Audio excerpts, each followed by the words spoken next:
Bonjour à tous, comment allez-vous? Bénédiction à chacun. Nous nous trouvons dans la région de Jérusalem, en périphérie de Jérusalem. La périphérie de Jérusalem s'étend au-delà de 100 mètres.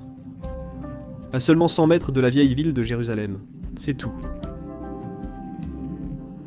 Et avec ces petites vidéos, nous vous montrons les preuves des Écritures et les lieux des événements.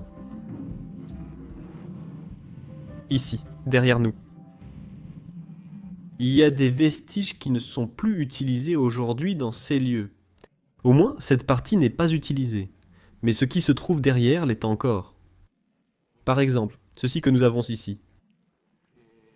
Nous allons le montrer.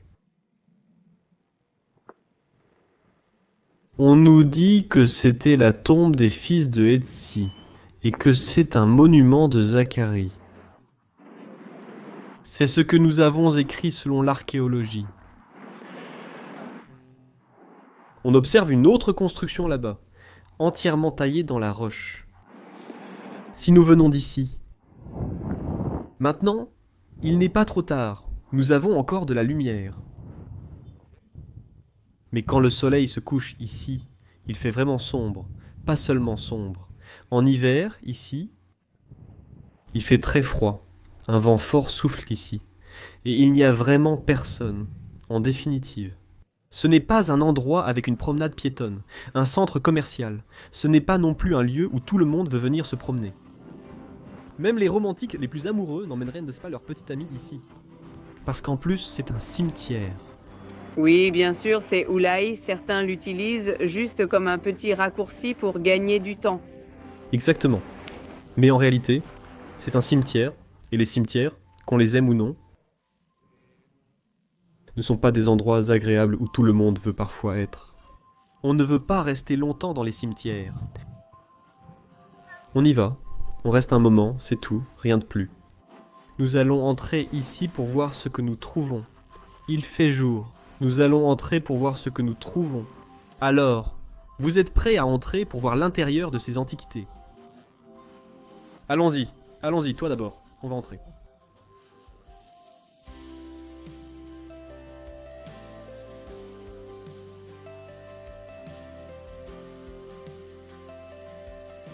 Vous vous rappelez de l'épisode précédent, de la dernière vidéo?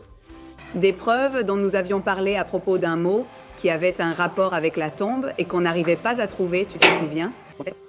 Oui, moi je m'en souviens, bien sûr. Là, on débattait de ce que c'était, ce que ce n'était pas. Ce mot-là, c'est... Ce mot, il est glorieux.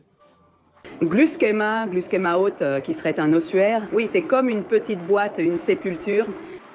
Ossuaire, les fameux ossuaires, exactement. Où nous sommes? Bien, tu veux entrer par ici? Viens. N'aie pas peur. Regarde ce qu'on a trouvé ici. Bon, ce sont des barrières. Et ici, il y a plus de tombes. Regarde, on continuait. Aussi ici. Pour ceux qui ne savent pas, le peuple juif n'a pas l'habitude d'apporter des fleurs au cimetière, mais on met des pierres sur les tombes. Même s'il y a des personnes qui n'ont pas pu être présentes le jour de l'enterrement, quand elles viennent leur rendre visite plus tard, ce qu'elles font, c'est poser un petit caillou dessus. Comme nous l'avons vu là-bas, en signe qu'elles ont aussi accompagné. Celui-là? Retour à la terre, pourquoi? Parce qu'en réalité, c'est ça la signification. Ce qui vient de la poussière, tu es poussière et tu retourneras à la poussière. Et exactement donc, c'est pour cela qu'on met une pierre au-dessus, sur la tombe. Nous allons continuer ici, en entrant dans cet endroit. Il y a aussi un autre sujet. Que vous avez vu que les tombes sont toutes carrées et plates. En général, parce qu'ils ne font ni de statues ni de ceci. Ils ne mettent rien. Comme une... comment on dit ça? Qu'on met sur la tombe avec le nom dessus. Comme cette plaque derrière, encore une fois. On vous le répétera dans la prochaine vidéo. Alors, eux, ils ne font pas ça. Ils ne lui font pas... Aucune. Ils ne lui en font aucune. La sculpture sur la tombe. comme une mosaïque. Je ne sais pas comment ça s'appelle en espagnol. Mais celle-ci. Cette partie ici qui Ah. écrit on ne fait pas tout comme ça. Planitopar. Le fait qu'il n'y aura pas de sculpture. Exactement, exactement, d'accord. Si nous, en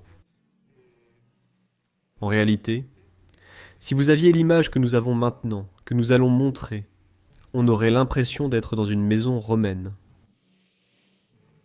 Par la forme, par exemple, voilà. Supposons que nous faisions partie de la famille de, je ne sais pas, Hérode. Alors ceci pourrait être l'une des plus petites pièces d'Hérode, non?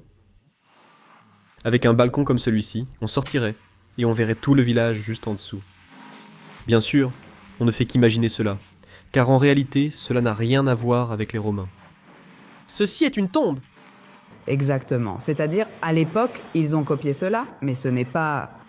Que c'était une pièce. Cette colonne, peut-être, ou cette partie ici à l'extérieur, c'est un design de l'époque du Second Temple. Mais ce n'était pas une maison romaine. Non, non, non. Ce que je veux dire, c'est que c'était une tombe. Ça a toujours été une tombe, et ici nous allons entrer dans la tombe.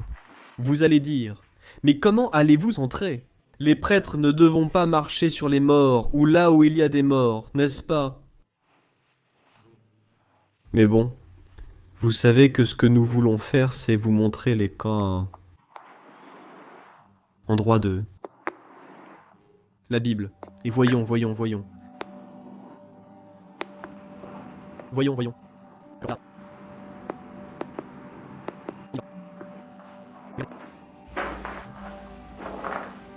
J'entre. Il y a une odeur, il y a une mauvaise odeur, ici à l'intérieur. Il n'y a pas de corps, ils veulent être tranquilles. Mais ceci est une tombe. Remarquez que, comme nous le disions auparavant, s'il fallait mettre des ossuaires, alors les ossuaires étaient déposés dans ces petits.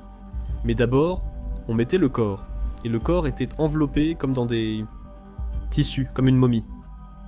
Les petites portes, ou la grande porte principale était-elle fermée? Et c'est ça, une grotte familiale. Quand le corps se décomposait dans les tombes, il venait placer les restes dans des ossuaires à cette époque. Cela n'était pas le cas avant l'utilisation des ossuaires. Avant les ossuaires, ce qui se passait, c'est que le corps restait là directement et disparaissait, à l'époque de Jésus. Nous avons l'histoire dans le Nouveau Testament qui nous dit que, lorsqu'ils ont enterré Jésus, ils avaient peur que quelqu'un vienne et vole le corps. D'accord, pour dire qu'il était ressuscité, alors qu'ont-ils fait? Ils ont mis cette grande pierre à l'entrée et les soldats, des soldats en double. Regardez, ici. Il y a aussi une autre tombe ici. Cet endroit est vraiment grand. La grotte de la loi. Et là-bas, nous avons trouvé 3 petites grottes de tombes. Observez le plafond. Tout a été travaillé avec soin. Nous sommes... À l'intérieur de la roche, c'est... Creuser dans la... Pierre. Vivez, comme on dit. Et remarquez que ce que nous avons ici, c'est l'entrée. Pourquoi? Parce que ceux qui accompagnaient le corps restaient à l'intérieur lorsqu'ils faisaient le rituel des purifications, aussi après, et ils accompagnaient le corps jusqu'à l'avant. Voyons voir. Ici nous en avons une autre, donc. Si tu vois une grotte avec 3 grottes à l'intérieur, ici il y en a entre eux. Et ici il y en a pas mal. Ici il y a pas mal de stalactites. Bon, la famille, vous dites que la vidéo est effrayante? Oui. Ou? C'est-à-dire, quel est le rapport avec ça? Quelle vidéo effrayante! Pourquoi nous a-t-on mis dans des tombes aujourd'hui et sommes-nous allés en visiter? Pourquoi? Parce que justement, nous sommes là où nous allons, sur le mont des Oliviers. Nous sommes au pied du mont des Oliviers. Et si nous disions que nous voyons les preuves des Écritures? Les gens se questionnent fréquemment. Ou beaucoup d'entre nous se demandent où ont été écrites les Écritures? Ou bien, où les Écritures ont-elles été inspirées? Ou encore, où le psalmiste a-t-il puisé son inspiration pour écrire, par exemple, les Écritures du psalmiste? Et nous avons l'un des psaumes. Chapitre 23. Peux-tu le lire? Oui. Écoutez bien ce que nous allons lire. Je pense que tout le monde connaît le psaume 23, c'est certain. C'est un psaume de David. L'Éternel est mon berger. Je ne manquerai de rien. Il me fait reposer dans de verts pâturages. Il me dirige près des eaux paisibles. Il restaure mon âme. Il me conduit dans les sentiers de la justice à cause de son nom. Même si je marche dans la vallée de l'ombre de la mort, je ne crains aucun mal, car tu es avec moi. Ta houlette et ton... Silence me donneront du courage. Jusque-là. Parce qu'en réalité, c'est ce verset que nous voulons souligner, sur lequel nous concentrer. Même si je marche dans la vallée de l'ombre de la mort, je ne craindrai aucun mal. Car tu es avec moi. Le roi David. Lorsqu'il écrivait ce psaume, il visualisait la vallée dans laquelle nous nous trouvons maintenant. Celle-ci était connue comme la vallée des rois, également appelée la vallée de Josaphat. Nous avons dit que dans cette vallée se trouve le cimetière le plus ancien du peuple juif, sur la face de la terre. Les sépulcres ici datent de 3000 ans, depuis l'époque du roi David. C'était déjà comme ça à ce moment-là. Et tout comme nous entrons dans ces grottes aujourd'hui, si nous continuons à marcher tout autour, nous allons constater que c'était ainsi à l'époque ancienne. Une grotte, une autre grotte, encore une grotte, encore une grotte. Aujourd'hui, ce que nous voyons, ce sont les tombes que l'on aperçoit par-dessus. Quand vous voyez la colline du mont des Oliviers, vous ne verrez que du béton. Les oliviers ont disparu, remplacés par des tombes. Il y a plus de 5000 tombes. Et il y a encore beaucoup de place pour continuer à enterrer des personnes sur ce site. Alors, à quoi faisait-il référence? Même si je marche dans la vallée de l'ombre de la mort, ou nos vallées, nous parlons de la vallée des rois, la vallée de Josaphat. C'était l'espace physique de l'ombre et de la mort, le cimetière, c'est-à-dire que la mort représentait l'ombre, l'obscurité. Mais voici le mot-clé. Il disait « Je n'aurai pas peur, car je sais que... En toi je serai confiant, et ta houlette et ton bâton me réconforteront, dit le roi David. » Alors nous... Ce que nous avons fait aujourd'hui était bien, mais c'était un peu désagréable d'être présent, de respirer. Cette chose était assez déplaisante. Mais nous savons que lorsque le roi David a écrit ce qu'il a écrit, il comprenait ce qu'il écrivait, parce qu'il se trouvait dans la position physique.